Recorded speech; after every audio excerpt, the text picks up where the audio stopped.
Bismillahirrahmanirrahim. Assalamualaikum warahmatullahi wabarakatuh.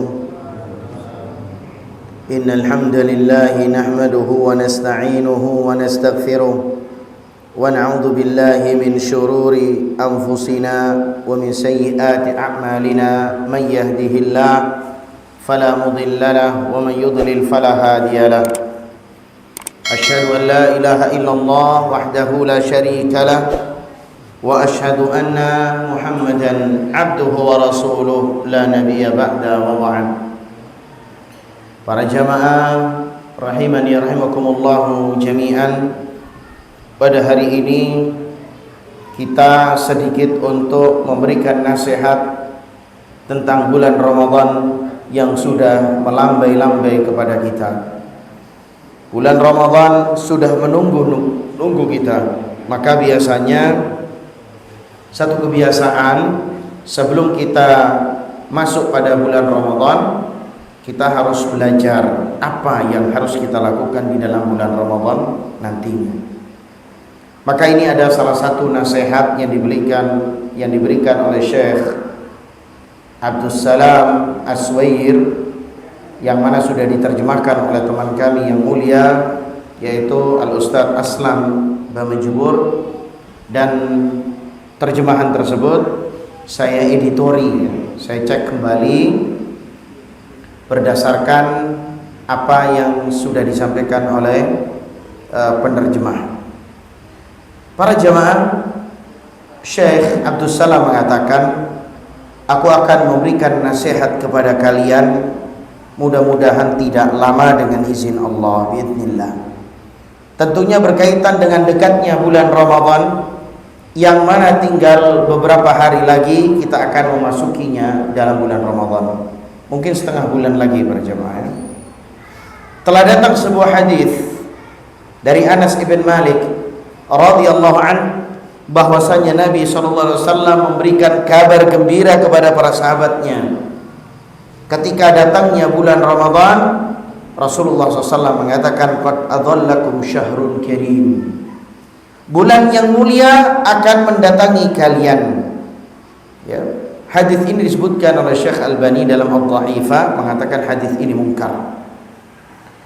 Kemudian para jamaah yang dimuliakan oleh Allah, dari hadis ini bisa kita pahami bahwasanya Nabi SAW mengucapkan kalimat ini, qad adhallakum syahrun karim, yaitu bulan mulia yang akan mendatangi kalian, sehingga beliau mengingatkan tentang keutamaan bulan Ramadan kepada kita, bukan hanya kepada sahabat.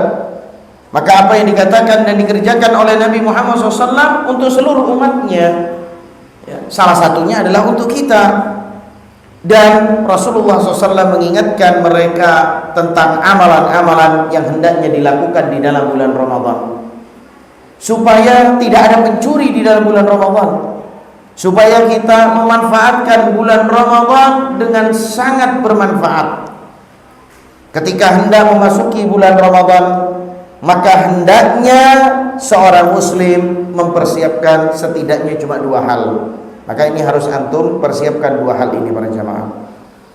Yang pertama, perlu antum catat para jamaah, hendaknya memiliki niat yang kuat untuk melakukan ketaatan. Jadi sekarang antum harus meniatkan diri antum untuk meniatkan dengan niatan kebaikan untuk menghadapi bulan Ramadan berikut ini. Dalam kitab Al-Adabu Asy-Syar'iyyah wal Minahu Al-Mar'iyyah, Imam Ahmad rahimahullah pernah memberikan nasihat kepada anaknya yang bernama Abdullah. Jadi Imam Ahmad punya anak yang namanya Abdullah.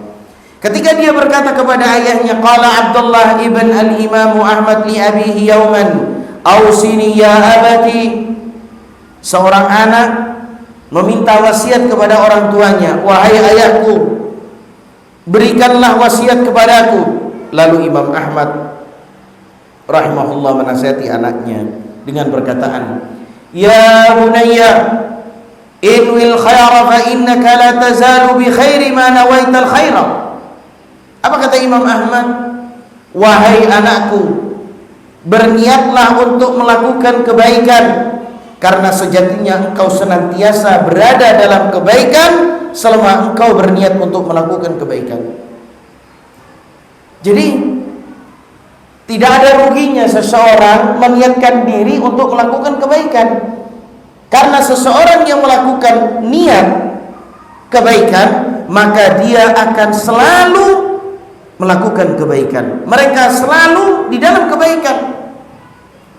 Sampai-sampai Ibnu Muflih yang menulis kitab ini memberikan komentar terhadap nasihat yang diberikan oleh Imam Ahmad dengan perkataan, "Fayalaha min wasiyati 'azimatin min abin mushfik libnihi hawat khairat dunya wal akhirah."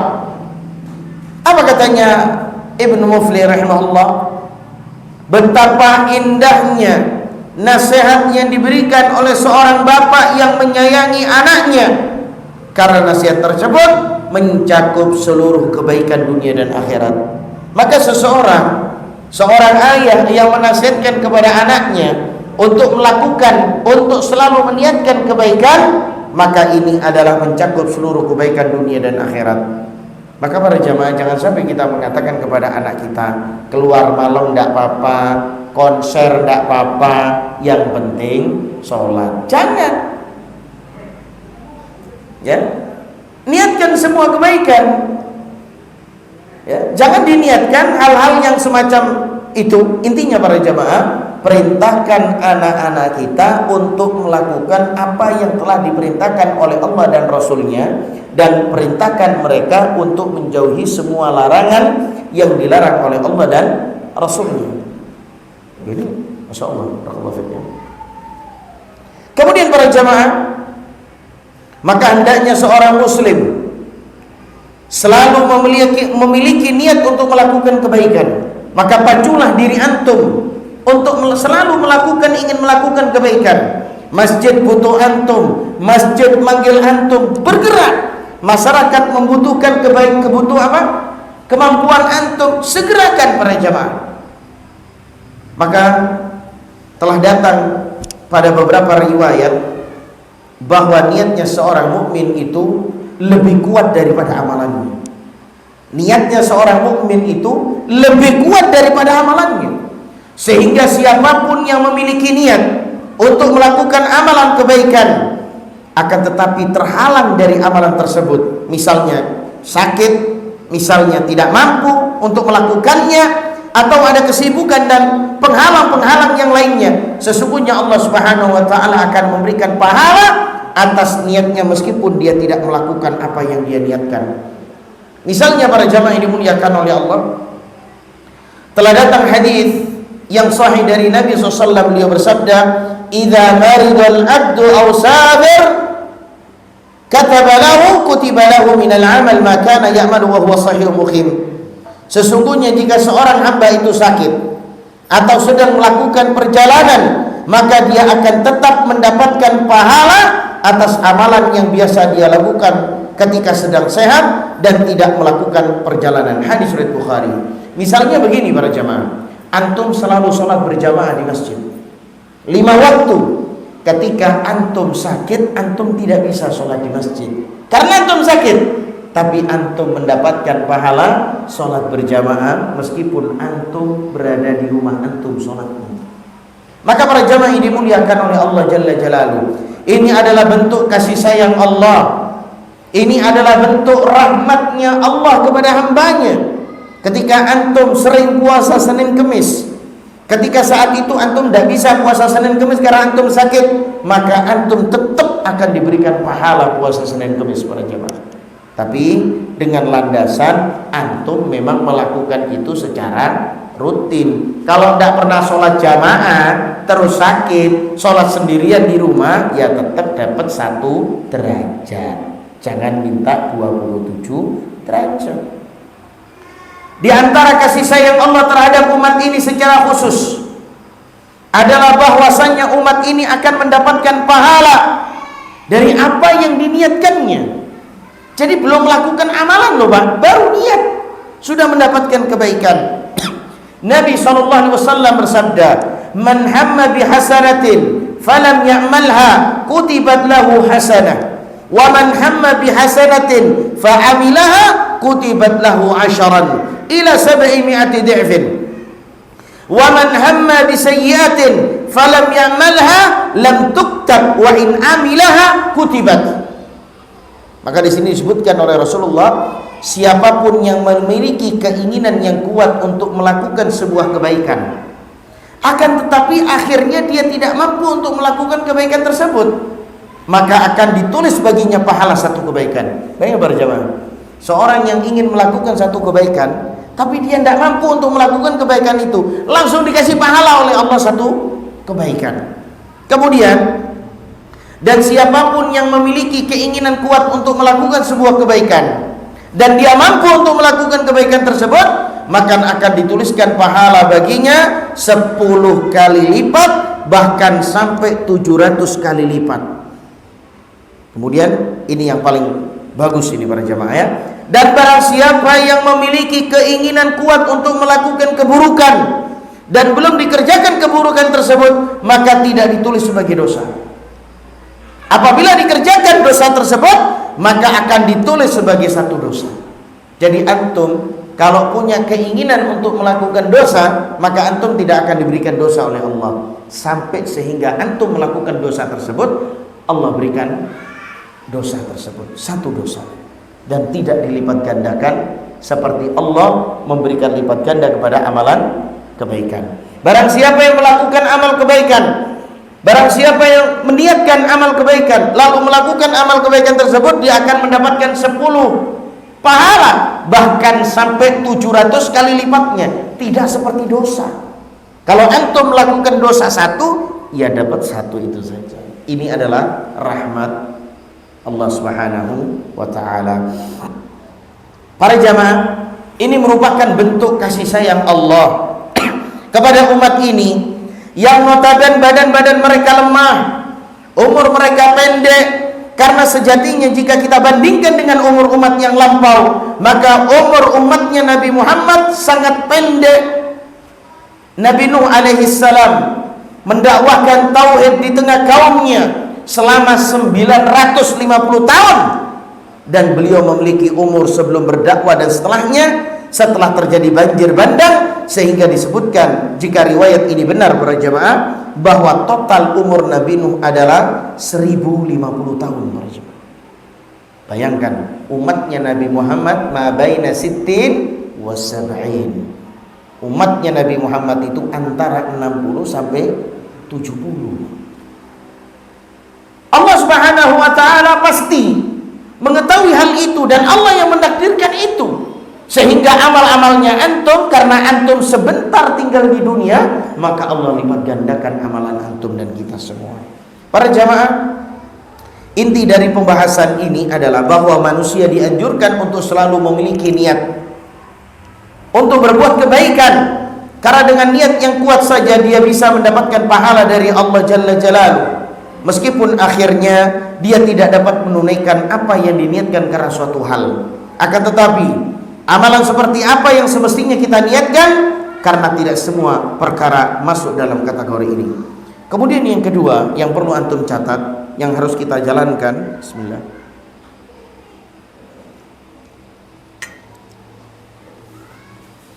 yang diniatkan yang kedua adalah perkara-perkara yang disyariatkan, bukan yang lainnya.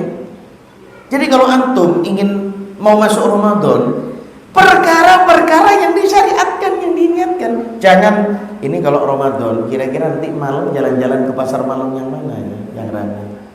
Jangan. Apa yang antum niatkan nanti pada bulan Ramadan, antum harus sekarang daftar sama istri antum.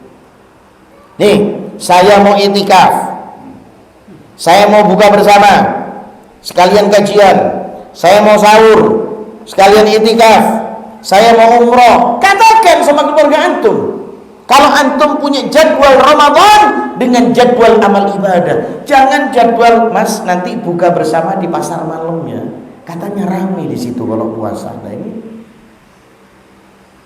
ya, kalau ada kebaikan ya kebaikan lah. Antum memberikan makan anak istri itu kebaikan, tapi tidak sama dengan kebaikan antum berada di masjid ketika bulan Ramadan. Para jamaah, tidak lama lagi kita akan memasuki bulan Ramadan. maka sudah selayaknya bagi seorang muslim secara umum untuk mempelajari apa saja yang disyariatkan untuk dilakukan selama bulan mulia ini. Perlu antum catat, perlu antum rapatkan bersama istri dan anak-anak antum. Kira-kira bulan Ramadan ini mau iktikaf di mana? Kira-kira bulan Ramadan ini mau memperbanyak tarawih di masjid yang mana? Bicarakan. Kira-kira sehabis sholat subuh mau ngaji berapa juz? Kira-kira Ramadan ini berapa kali kita mau khatam? Itu jadwalkan para jemaah. Ya. Selayaknya seorang muslim mempelajari hukum-hukum yang berlaku di dalam bulan Ramadan agar dia dapat menunaikan amalan di dalamnya dengan baik dan benar. Ya, kita belajar ini supaya amalan bulan Ramadan kita nanti itu baik dan benar sesuai dengan sunnah Rasulullah SAW. Karena banyak orang yang masuk pada bulan Ramadan hilang begitu saja. Yang asik sama mercon-merconan. Ketika bulan Ramadan, ayo kita gimana nih? Mercon yang paling besar bunyinya di mana? Atau mungkin cedeman itu yang pakai apa? Pakai apa? Spiritus, pakai apa lagi itu? Kayak batu itu loh, Pak. Karbit cedem. Bukan itu. Selayaknya seorang muslim mempelajari hukum-hukum yang berlaku di dalam bulan Ramadan. Jadi ketika bulan Ramadan nanti kita akan belajar tentang hukum-hukum bulan Ramadan agar dia dapat menunaikan amalan di dalamnya dengan baik dan benar, serta dia bisa memiliki niat yang kuat untuk mengamalkan amalan tersebut. Para jemaah, insya Allah saya sudah menyusun lah ya, sekitar 30 hadis.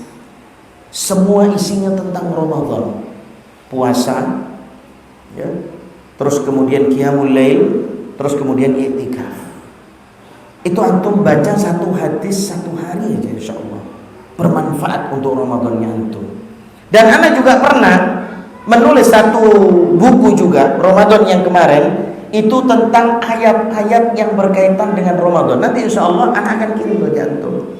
Antum baca satu hari satu ayat saja, bermanfaat itu para jemaah. Ya.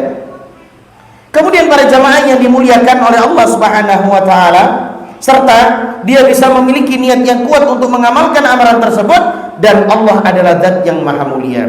Yang pertama adalah amalan yang hendaknya ditunaikan dalam bulan Ramadan, dan setiap dari kita telah mengetahuinya, adalah kewajiban menunaikan puasa. Allah Subhanahu wa taala berfirman dalam surat Al-Baqarah pada ayat 185, Syahrul Ramadan alladzi unzila fihi al-Qur'an. Bulan Ramadan adalah bulan yang diturunkan di dalam diturunkannya Al-Qur'an. Dan juga Allah Subhanahu wa taala berfirman dalam surat Al-Baqarah pada ayat 183, Kutiba alaikumus siyam kama kutiba alal ladina min qablikum. Pada ayat ini antum diberikan kemuliaan oleh Allah dengan seruan ya ayyuhalladzina amanu. Gak bangga antum dipanggil sama Allah. Nama-nama antum masuk di dalam Al-Quran para jamaah. Berbanggalah antum dipanggil oleh Allah. Ya ayyuhalladzina amanu. Wahai orang-orang yang beriman, dipanggil antum, diseru. Untuk apa? Kutiba alaikumus siyam kama kutiba alal ladzina min qablikum la'allakum tattaqun. Diwajibkan berpuasa atas kalian sebagaimana diwajibkan atas orang-orang sebelum kalian, la'allakum tattaqun. Tujuan puasa ini semoga kalian menjadi hamba yang bertakwa. Makanya para jamaah dimuliakan oleh Allah, ayat-ayat ini para jamaah menjadi bukti bahwa seorang memiliki kewajiban untuk berpuasa di dalam bulan Ramadan jika dia adalah seorang mukallaf dan mampu untuk menjalankan puasa, dan ini adalah perkara yang sudah jelas. Kemudian yang kedua para jamaah, amalan yang patut untuk kita lakukan nanti di bulan Ramadan, di antara amalan yang juga ditekankan untuk dilakukan pada bulan Ramadan, ini bisa antum tulis, adalah menghidupkan malam-malamnya dengan qiyamul lail. Paginya puasa, menahan nafsu syahwat, malamnya antum dirikan dengan berdiri qiyamul lail dengan salat kepada Allah Jalla Jalaluh.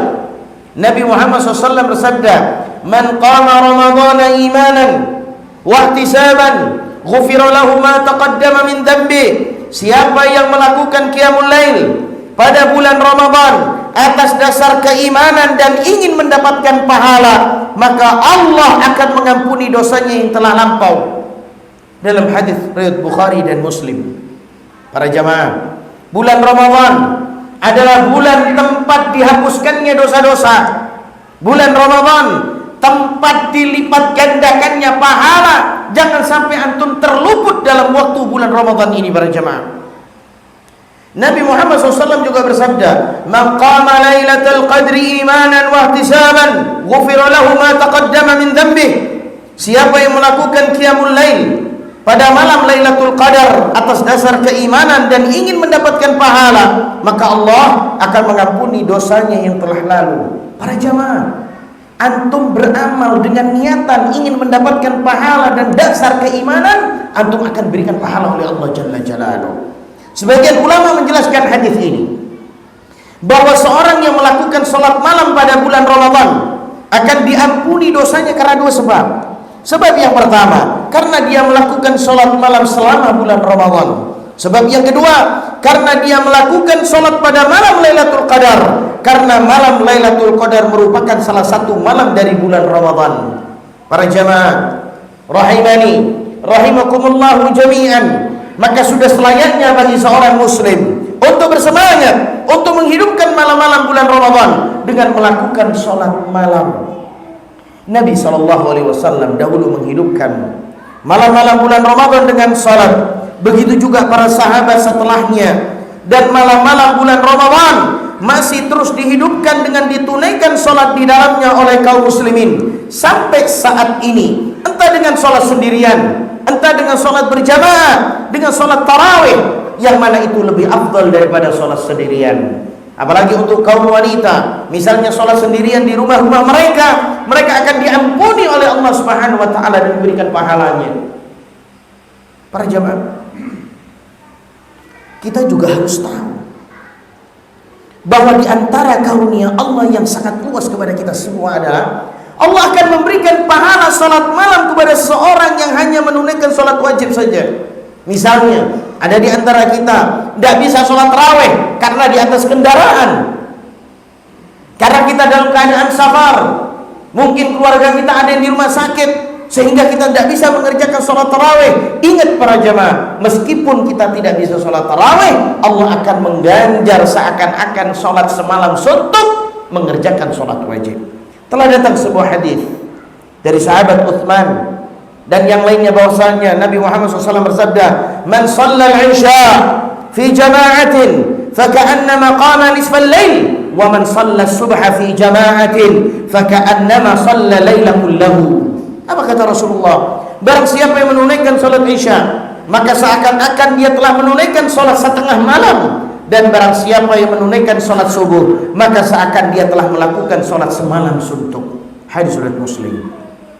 Para jamaah yang dimuliakan oleh Allah, sungguh ini adalah rahmat Allah kepada kita. Juga disebutkan dalam riwayat yang lainnya, "Man syahida al-'isha fi jama'atin kana lahu qiyamu nisfil lailah, wa man shalla al-'isha wal fajr fi jama'atin kana lahu ka qiyami lailatin." Rasulullah SAW juga mengatakan, barang siapa yang menghadiri salat Isya dalam salat berjamaah, seakan dia telah salat setengah malam. Dan barang siapa salat Isya dan subuh dalam berjamaah, seakan dia telah melakukan salat semalam suntuk. Hadis riwayat Tirmidzi. Dalam hadis yang lainnya, "Man qama ma'al imam hatta yansarif kutiba lahu qiyamul lailah." Barang siapa yang salat bersama imam sampai imam itu selesai, maka dia ditulis seakan-akan dia salat semalam suntuk. Para jamaah, akankah kita meninggalkan karunia Allah yang memanjangkan umur kita sampai bulan Ramadan nanti?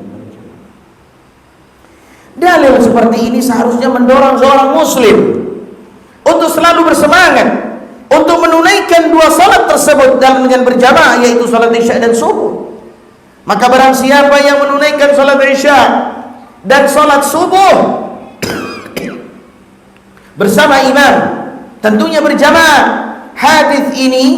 Hadis Nabi ini menunjukkan bahwa dia akan mendapatkan pahala sholat semalam suntuk, dan amalan ini merupakan amalan yang paling mudah bagi seorang muslim untuk bersemangat di dalam melakukan ketika dia tersibukkan dalam hal-hal yang lain yang menyebabkan tidak bisa untuk melakukan sholat tarawih dan juga sholat sunnah yang lainnya.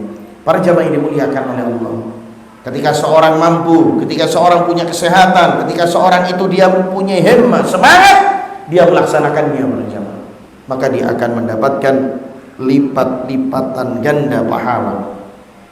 Sholat subuh berjamaah, sholat isya berjamaah, sholat tarawih berjamaah.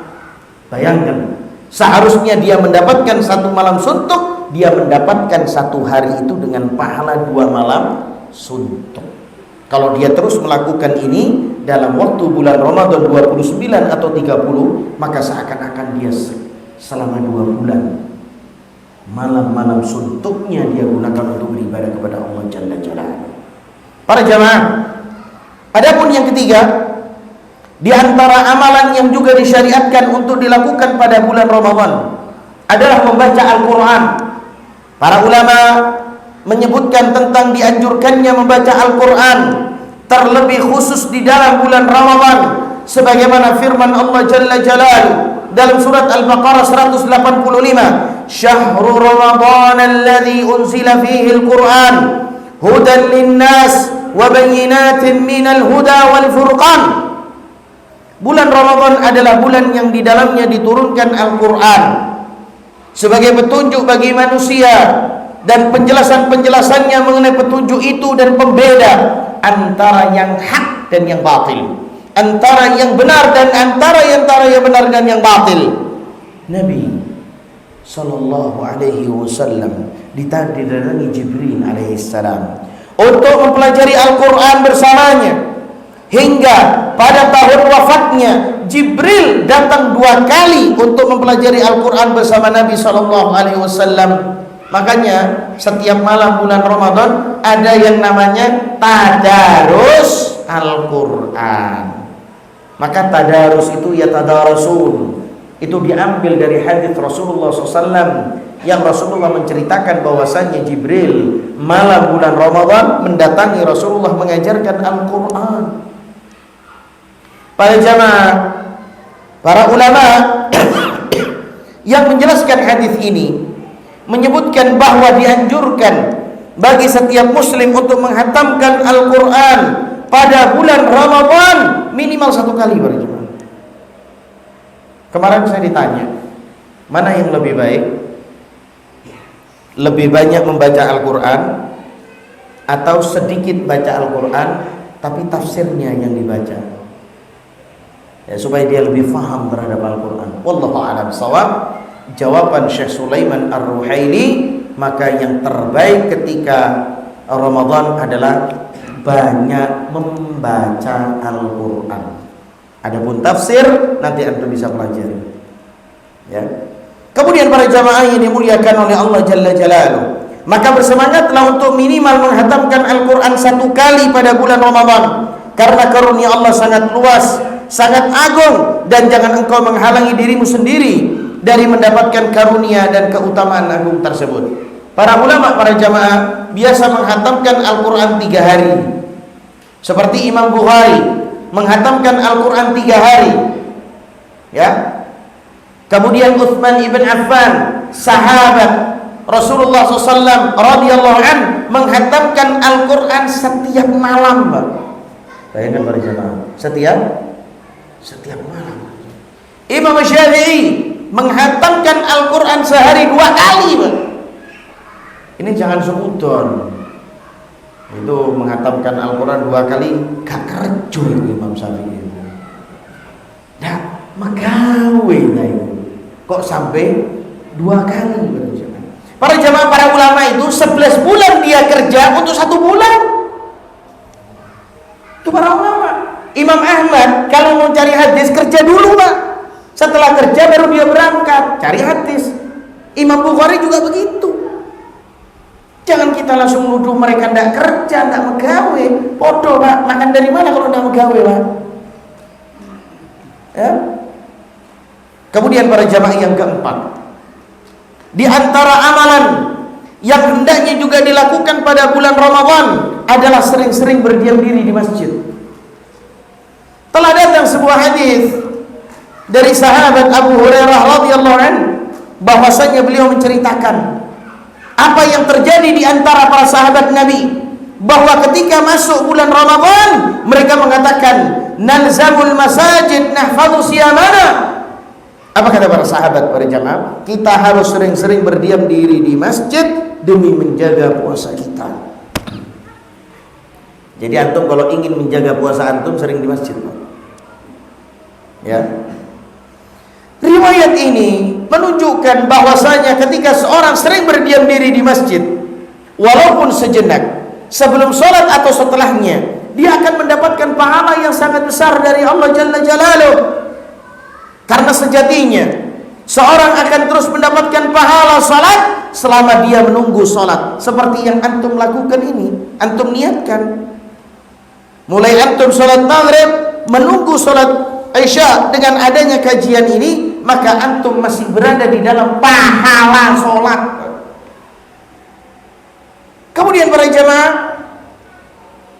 malaikat senantiasa bertasbih untuk kita selama kita tidak batal wudunya atau berbicara. Ya, maka para jamaah yang dimuliakan oleh Allah, terus ini didoakan oleh para ulama antum-antum ini para jamaah. Maka selalu antum niatkan untuk bertalabul ilm. Maka dari hadis dari Nabi SAW yang berbicara tentang masalah ini sangatlah banyak. Maka setiap kali engkau berdiam diri di dalam masjid, meskipun hanya sesaat, maka engkau akan mendapatkan pahala yang besar di sisi Allah Subhanahu wa ta'ala, terutama di bulan Ramadan.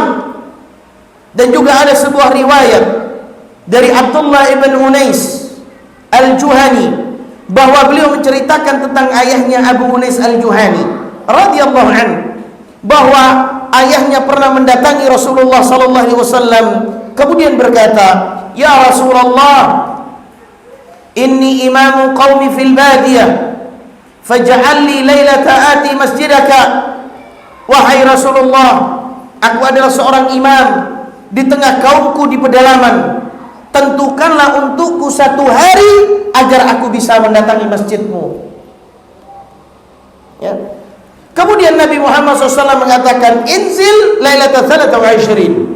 Maka datangilah masjidku malam ke-23. 23 apa maksudnya? 23 apa maksudnya? Ramadan. Ada apa tanggal 23 itu para jemaah? Lailatul Qadri. Kemudian Abdullah mengatakan, dia menceritakan tentang ayahnya lagi, "Fakana abi idza ja'at laila 23." Apabila telah datang kepada ayahku malam 23, rabata dabatahu inda babil masjid. Dia datang ke masjid, ngikat tunggangannya di pintu masjid Rasulullah SAW, yaitu Masjid Nabawi, wa lam yakhruj illa ba'da tulu'il fajr. Dia tidak keluar masjid kecuali setelah keluarnya matahari. Jadi para jamaah, perlu antum niatkan para jamaah. Antum kan semangat ini ya, ingin ke masjid malam hari. Jangan jam 1 malam, jam 2 malam. Udah capek. Antum datang malam 23 itu mulai kapan, Pak? Mulai kapan, Pak? Mulai kapan? Maghrib. Karena maghrib itu sudah berganti malam 23. Kalau tanggalan Indonesia masih tanggal 22. Indonesia itu masih tanggal 22. Kalau di Arab malam itu sudah masuk 23. Jadi pergantian hari di tanggalan Hijriah itu adalah maghrib. Antum kalau memang mau niat mendatangi malam-malam ganjil, itu mulai dari maghrib sudah para jemaah. Jangan antum maghrib masih enak, isya gesa-gesa atau gesa-gesa ya, gesa-gesa. Ngobrol jam 12 malam mau masjid, wes capek turu. Wes capek iku. Pindah turu ae. Sat tidur dulu Sat. Mau nunggu sholat malam. Jam berapa? Jam 2. Ya turu, Pak. capek sudah. Tapi kalau maghrib masih melek ini matanya. Ojo jagung kayak gini. Gitu ya. Kemudian para jamaah, makanya para ulama mengatakan bahwa kesempurnaan yang paling rendah tingkatannya adalah seorang melakukan i'tikaf berdiam diri di dalam masjid semalam suntuk atau sehari semalam. Ini salah satu pendapat. Jadi salah satu pendapat ditanya paling cepat i'tikaf itu berapa waktu? Yaitu sehari semalam. Hadis ini juga bisa dijadikan tolak ukur. Tapi wallahu a'lam bishawab, ada salah satu fatwa dari para ulama, salah satunya adalah Syekh Shalih Al-Fauzan. Beliau berfatwa bahwasanya ketika seorang masuk masjid walaupun hanya sesaat, maka dia bisa meniatkan untuk i'tikaf. Misalnya antum masuk maghrib, keluar habis sholat tarawih isya, mungkin ada kebutuhan, tidak masalah, antum sudah i'tikaf meskipun dalam waktu sesaat, niatkan saja para jamaah. Ini adalah salah satu fatwa dari para ulama. Kemudian sebagaimana yang dinasihatkan oleh Nabi SAW kepada ayahnya Unais pada hadis ini, adapun kesempurnaan yang paling tinggi dalam hal i'tikaf sebagaimana yang Rasulullah SAW lakukan, yaitu melakukan i'tikaf selama 10 hari terakhir, dan ini masuk kategori berdiam diri di masjid. Kalau antum mampu tidak masalah 10 hari top. Kalau tidak mampu ya malam-malamnya saja, antum masuk maghrib pulang subuh ya kerja wis. Kalau ngalong ya jangan dikatakan ngalong lah, ini kan ibadah nih.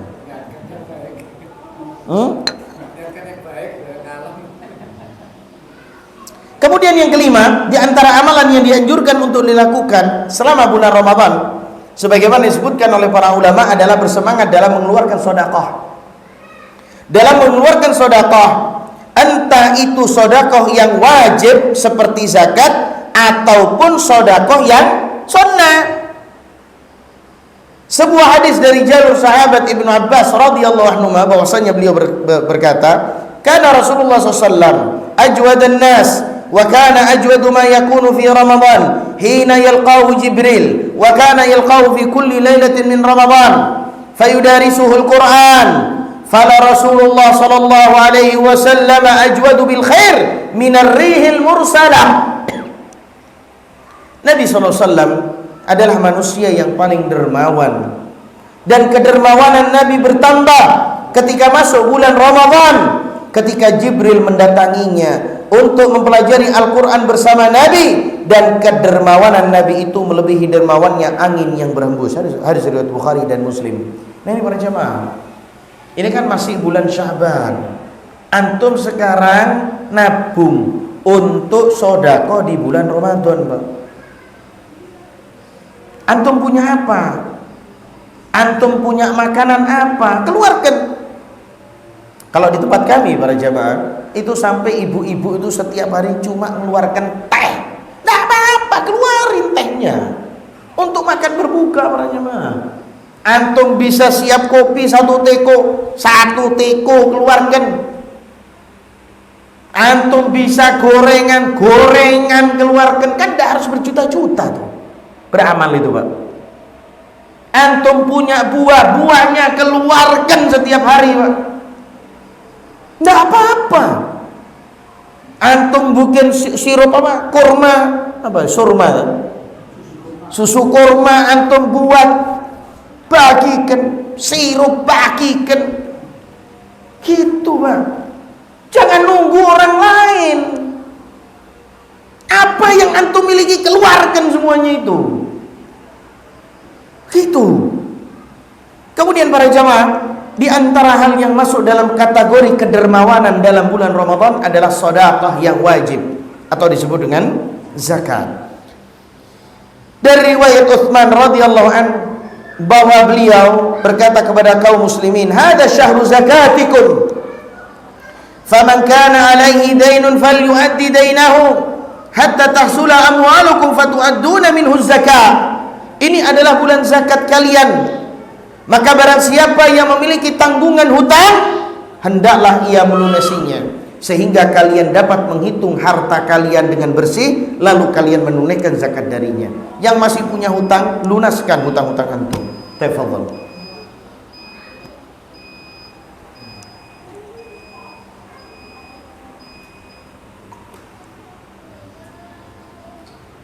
Dar, ini kurang 1 menit lagi ya Pak?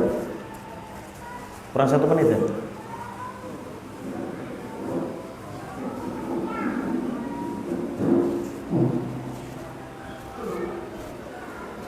Allahu Akbar, Allahu Akbar,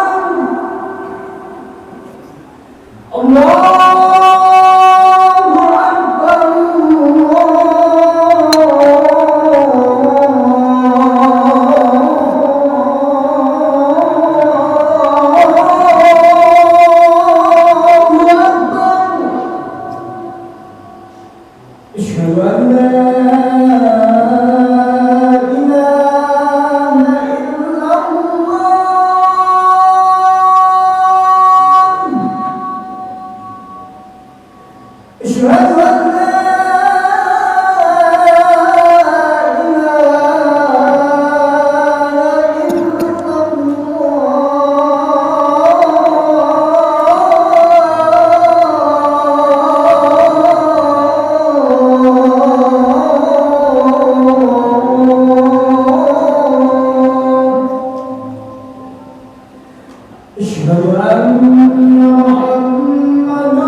Alhamdulillah wassalatu wassalamu ala Rasulillah wa ala alihi wa ashabihi wa man tabi'ahum bi ihsanin ila yaumiddin wa ba'd. Para jamaah, para sahabat radhiyallahu anhu ajma'in, salah satunya adalah Utsman bin Affan, sebelum masuk bulan Ramadan supaya bisa menghitung zakatnya, ya, supaya enak, itu utang harus lunas semua, Pak. Karena apa? Hitungan zakat, kalau ada hutang, maka hitungan harta antum akan dikurangi dengan hitungan hutang tersebut. Maka yang antum zakatkan akan sedikit. Punya uang 100 juta. hutangnya 50 juta, nah kan tinggal 50 juta gitu ya, paham ya? Intinya mengeluarkan sedekah secara umum termasuk di dalamnya zakat yang hukumnya wajib bagi yang belum mengeluarkannya di selain bulan Ramadan, sangat ditekankan untuk mengeluarkannya di bulan Ramadan yang mulia ini. Jadi kalau misalnya zakat itu kan tahunan ya, tidak harus bulan Ramadan. Tapi kalau zakatnya bulan Syawal, antum boleh mengeluarkan bulan Ramadan lebih cepat karena memang kita melihat waktunya yang lebih bagus ya. Kemudian yang keenam, di antara bentuk sedekah yang mulia adalah memberikan makanan. Telah datang riwayat dari para sahabat bahwasanya mereka berlomba-lomba untuk memberikan makanan di dalam bulan Ramadan. Jadi para jamaah, antum kalau datang ke masjid ketika buka, jangan nunggu buka puasa dari takmir. Berusaha dari dirinya untuk bawa hal yang sama. Takmir sudah menyiapkan makanan, anak mau bawa teh. Takmir sudah menyiapkan makanan, anak mau bawa kopi. Takmir sudah menyiapkan makanan, anak bawa buah, gitu loh ya. Jangan seperti orang-orang yang hanya datang kepingin makan di masjid, tidak, ramaikan. Apa yang antum punya keluarkan para jamaah. Ini momen terbaik. Antum jangan mau kalah sama orang-orang kaya. Kan biasa orang mikir, aku duduk kaya ini. Biarkan yang kaya aja sudah mengeluarkan makanan. Jangan sifat-sifat itu antum hilangkan, Pak. Ya, jangan antum punya apa keluarkan, Pak. Antum bawa. Ya, kalau perlu antum tanya takmir, apa yang disiapkan takmir hari ini untuk buka puasa? Nasi sama air, ya sudah. Nanti gorengannya saya.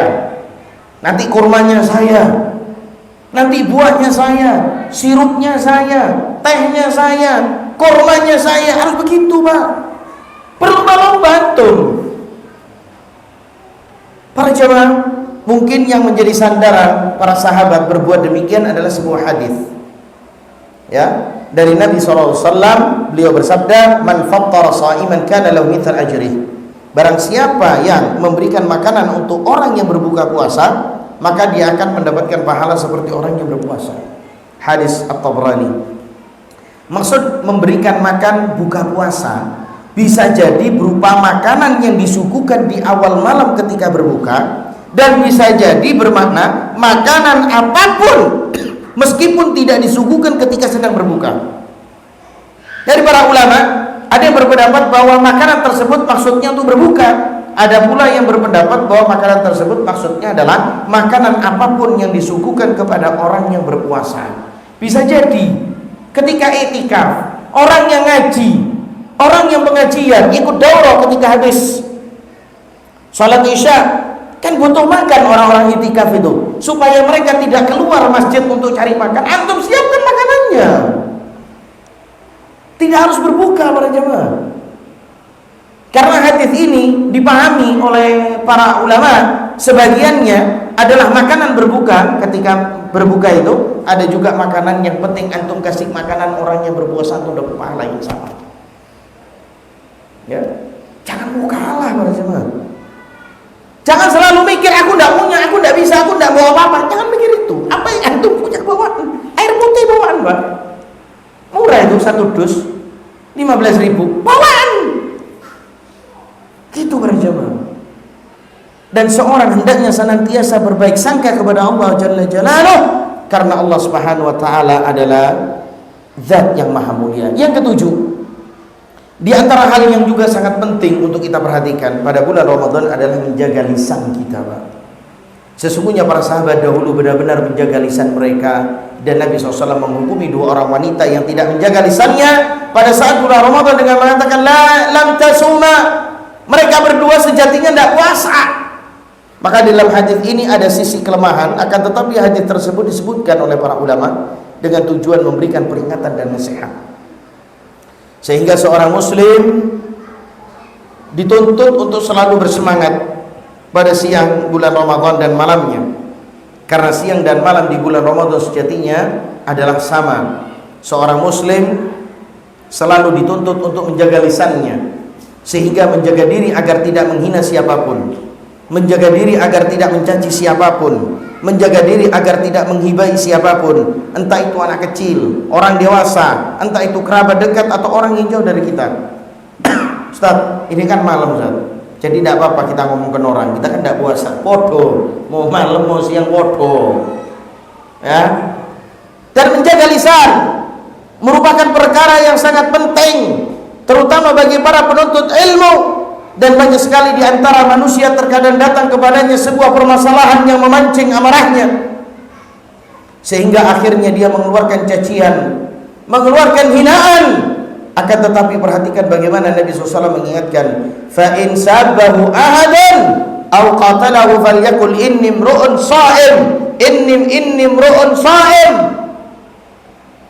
Jika ada yang mencelanya atau mengajaknya berdebat, hendaknya dia mengatakan aku sedang puasa, aku seorang yang sedang berpuasa. Hadis riwayat Bukhari dan Muslim. Para ulama menjelaskan bahwa seorang yang sedang berpuasa dianjurkan untuk mengatakan aku sedang berpuasa ketika dia sedang berpuasa yang wajib, karena pada saat itu manusia pada umumnya sedang berpuasa. Akan tetapi jika dia sedang melakukan puasa sunnah, maka ia mengucapkan kalimat tersebut di dalam hatinya, dan hal ini merupakan perkara yang mudah, wallahu a'lam. Jadi kalau puasa wajib, ada orang yang ngajak debat, bertengkar, katakan inni imru'un sha'im, aku adalah seorang yang berpuasa. Tapi kalau antum puasa sunnah, antum jangan katakan itu. Karena apa? Untuk menjaga amalan antum. Loh, apakah puasa wajib harus juga menjaga amalan? Iya, karena biasanya yang sama-sama bertengkar itu sama-sama puasa. Kalau puasa sunnah mungkin antum puasa ya, teman antum tidak. Maka seorang muslim ketika menyambut musim kebaikan seperti bulan Ramadan, hendaknya dia senantiasa memiliki niat untuk berbuat kebaikan serta mempelajari hukum-hukumnya. Karena jika seorang telah mempelajari hukum-hukumnya, maka dia akan mantap untuk memiliki niat yang kuat dalam berbuat kebaikan. Jika suatu saat dia terhalangi dari kebaikan yang ia niatkan, entah dengan safar, sibuk, sakit, ataupun penghalang-penghalang yang lainnya, maka ketahuilah bahwa Allah dengan rahmatnya akan memberikan pahala kepada hamba yang saleh atas niat-niat kebaikannya. Marilah kita mohon kepada Allah Subhanahu wa taala, Allahumma ballighna Ramadan, ya Allah pertemukanlah kita kepada bulan Ramadan. Rabbana taqabbal minna innaka antas samiul alim wa tub alaina innaka antat tawwabur rahim. Mudah-mudahan Allah jalla jalaluhu memberikan kita kesempatan lagi pada bulan Ramadan ini untuk beramal kebaikan dan diterima oleh Allah Subhanahu wa taala. Tapi para jamaah, mungkin ada yang mau ditanyakan para jamaah? Ya, fadhal. Ya. Yang pertama, ketika kita puasa sunnah, ketika kita puasa sunnah, ya, terus kita bertamu, ya, terus disuguhi makanan, ya. Nah, lebih utama mana kita jaga puasa sunnah atau makannya sudah cukup? Pertama itu. Hadis ini saya sampaikan di buku saya yang akan terbit sebentar lagi. Mau dijawab sekarang apa gimana? Nanti antum baca sendiri itu ya. Sebetulnya gini para jamaah, kalau memang itu merupakan satu penghormatan kepada tuan rumah, ya antum batalkan. Ya, antum batalkan karena itu sebuah penghormatan. Ya intinya lebih jelasnya nanti antum baca di buku ana ya. Insyaallah 30 hadis itu semua ana bawa dari kitab Bulughul Maram yang ditulis oleh Syekh Abdullah Al-Bassam, Tawdihul Ahkam. Ya, insyaallah jawabannya antum ada di buku ana itu. Ana ringkas pernyataan-pernyataan dari Syekh Abdullah Al-Bassam. Insyaallah sangat bermanfaat. Jadi intinya kalau antum ingin menghormati dia, ya dengan cara berbuka. Tapi kalau wajib, ya antum sampaikan, saya lagi berpuasa wajib. Misalnya puasa nazar, kafarat, itu wajib. Kalau Ramadan insyaallah tidak ada undangan. Undangannya bakar-bakar aja malam, itikaf. Ada para jamaah di mana, di Al-Faus ya. Ini perlu antum tiru Pak Saroni. Di Al-Faus itu ketika 10 hari terakhir semua siapkan supaya mereka tidak keluar. Satu kang cukur siapkan. Biasanya orang kalau sudah mau lebaran punya kebutuhan apa, Pak? Apa? Kebutuhan apa? Potong rambut kan? Sudah, antum tidak usah keluar masjid, ana siapkan potong rambutnya. Gitu, Pak. Harus begitu antum. Kalau masjidnya antum mau rame, siapkan potong. Atau nggak ada yang bisa nyukur? Siapa? Hah? Lah ya itu suruh standby di sini 10 hari. Atau mungkin dia standby 5 hari lah. Gitu. Cuma kalau untuk baju lebaran belum Pak, belum bisa. Nyiapkan baju lebaran belum bisa. Nyiapkan sendiri aja etikaf. Jadi apa kebutuhan antum? Anak tanya, antum ingin apa? Ustaz, anak kepinginan Ustaz. Kepingin tahu petis. Anak siapkan tahu petis. Ingin apa? Anak kepingin kopi Arab. Anak siapkan kopi Arab. Tapi antum itikaf yang bener gitu loh para jamaah. Jangan cuma mau jagongan terus ngopi-ngopian. Sampai para jamaah pernah subuh Pak, ada orang telepon, Ustaz, ini ada orang punya nazar, kepingin ngelayani sendiri ketika subuh, masih rawon ini yang terkenal di Banyuwangi. Astagfirullah, depannya Pemda itu Piati. Itu kan anaknya kan alhamdulillah setiap tahun kepada kita. Fadol datang sak dandang sak ini semua datang. Dia sendiri yang layani, yang punya itu loh Pak.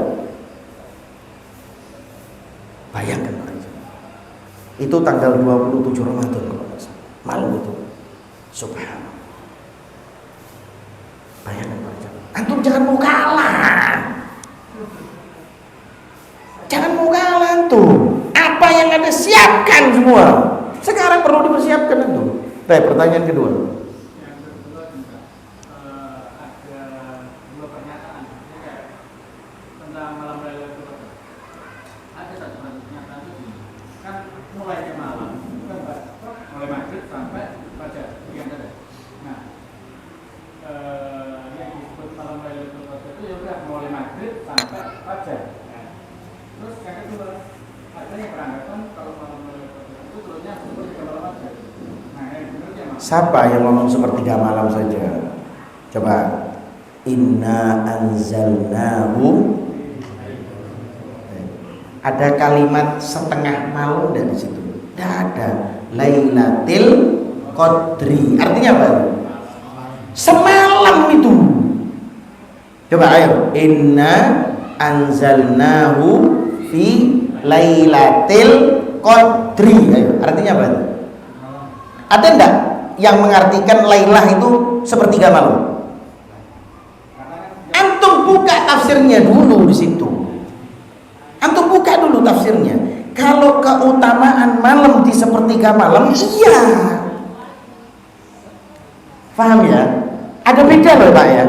Kalau antum tanya kapan mulainya malam Lailatul Qadar kalau itu terjadi, mulai kapan kira-kira? Sepertiga malam apa maghrib? Loh ya maghrib. Kalau antum ingin malam yang utama, memang sepertiga malam. Tapi masa antum maghrib nyantai, isya nyantai di rumah, oa, baru ke masjid jam 12 malam, jam 1 malam. Ngantuk Pak. Turu sampean. Ya kan?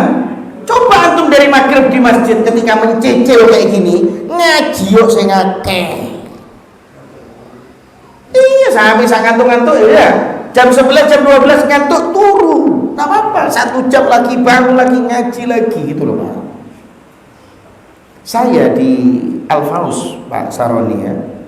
Supaya orang tidak keluar ke masjid, saya kepung sama pengajian.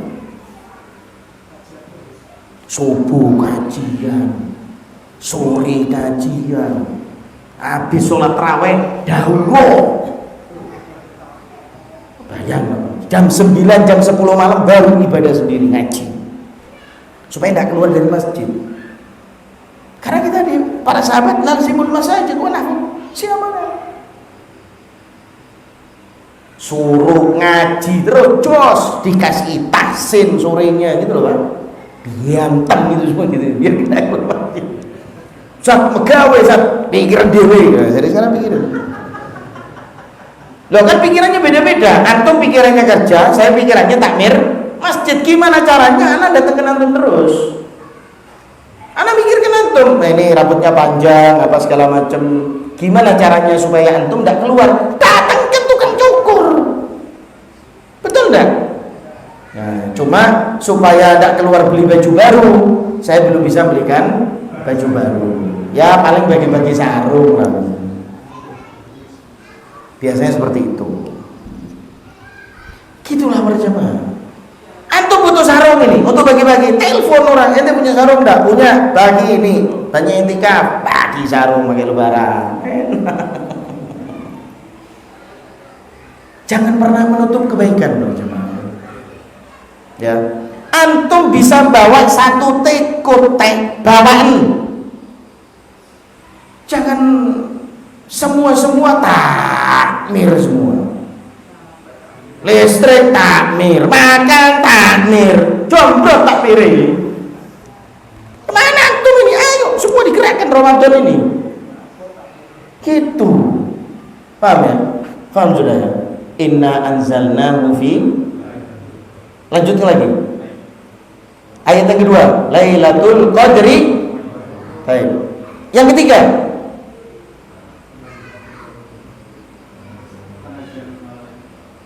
ya, setiap ayat itu menyebutkan Laila. Maksudnya apa itu? Satu malam. Tidak ada penyebutan sepertiga malam itu. Bukan tafsirnya. Bukan. Insya Allah ini sudah saya bahas tahun yang lalu. Ayat-ayat Ramadan. Ada itu. Ada yang lain? Ada yang lain? Ya, fadhal Ustaz Hadi. Bagaimana dengan orang yang tetap berbuat dosa, tetap berbuat riba, tetap berbuat maksiat dalam bulan Ramadan padahal setan berbelenggu? Gini para jemaah.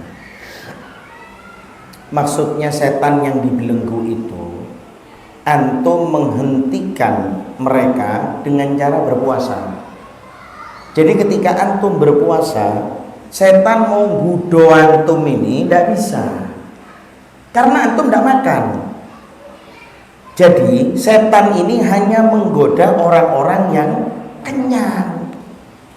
Paham? Maksudnya itu. Jadi ketika antum puasa, setan tuh males. Apa? Gudo wong puasa. Zina tidak mau, jambret gak gelem orang puasa. Nah iya kan? Hah? Nggak mau. Nah itu akhirnya syaitan itu antum belenggu dengan cara antum berpuasa. Lah kalau misalnya dia berpuasa tapi perbuatannya kayak setan, berarti dia setannya. Karena setan itu adalah sifat. Kalau jin itu bangsa. Misalnya bangsa jin. Kalau setan itu bukan bangsa. Setan itu apa? Sifat. Jadi ada juga manusia yang sifatnya setan. Itu gudo terus itu. Paham ya? Ini kita berbicara sifatnya para jamaah ya. Kita berbicara apa? Sifat. Jadi kalau misalnya ada orang berpuasa tapi tetap melakukan apa? Melakukan dosa, ya barangkali dia setan. Tapi ingat, setiap dosa itu, ini ada di hadis yang saya jelaskan nanti di buku yang akan keluar PDF, insya Allah antum nanti bisa baca, bahwasanya dosa-dosa itu tidak membatalkan puasa. Enggak, antum ghibah itu tidak membatalkan puasa, tapi mengurangi kesempurnaan puasa. Lah kalau ghibah terus, ya bisa ente. Misalnya antum sudah dikasih pahala 100 ini sama Allah, ghibah hilang 5, ghibah lagi hilang 10, ghibah ente. Isinya puasa ghibahi orang. Tapi tidak membatalkan puasa loh ya, hal-hal gitu ya. Jadi dosa-dosa yang antum sebutkan tadi tidak membatalkan puasa, tapi mengurangi kesempurnaan puasa. Ada yang lain? Ada yang lain? Dan nanti saya tunggu. Nanti ketika puasa kita ini mau bahas tetap mulahas fiqh atau kita bahas tentang puasa. Kalau kita bahas tentang puasa, nanti kita akan bahas tentang buku saya tadi. Gitu. Fadol, nanti antum bicarakan sama teman-teman ketika puasa. Nanti apa yang kita bicarakan ketika ini. Insya Allah bulan Ramadan ini, insya Allah ya, insya Allah 2 nanti akan saya keluarkan, terbitkan. Yaitu pertama buku tentang hadis. Yang kedua adalah buku tentang pembatal-pembatal puasa, buku tentang Lailatul Qadar, dan buku tentang Qiyamul Lail. Insyaallah jadi 1, berarti ada 2 insyaallah. Itu kalau antum mau baca sendiri juga tidak apa-apa, antum mau pakai kajian subuh juga tidak apa-apa. Misalnya antum jadi imam di rumah, antum memberikan kajian-kajian kultum setelah habis sholat tarawih misalnya, antum bisa bahas hadis-hadis itu. Kan biasa di masjid-masjid kalau habis sholat tarawih kan ada apa? Ada kajian. Tapi itu bukan sunnah ya, tidak dilakukan setiap hari. Tapi boleh seperti saya, Ustadz Ayatullah, itu kadang-kadang setelah habis sholat tarawih itu ya kita memberikan nasihat. Tidak apa-apa. Jangan langsung diantem bid'ah, ini bid'ah, jangan. Ya, masyarakat itu juga ketika bulan Ramadan itu juga butuh apa yang namanya siraman rohani. Sampaikan 1 hadis, 2 hadis, tapi tidak setiap hari. Ya. Dan juga jangan terlalu terpatok tempat waktu ya, antara habis sholat tarawih dan sebelum witir. Itu terus jangan. Antum bisa lakukan setelah sholat tarawih. Antum bisa lakukan setelah sholat isya. Karena kalau memang ada kebutuhan berjamaah ya, ada kebutuhan harus Anda sampaikan sebelum sholat isya, Anda sampaikan. Atau mungkin setelah sholat tarawih. Biasanya kalau sholat tarawih itu langsung daurah kita Pak. 1 kitab itu habis Pak 10 hari terakhir.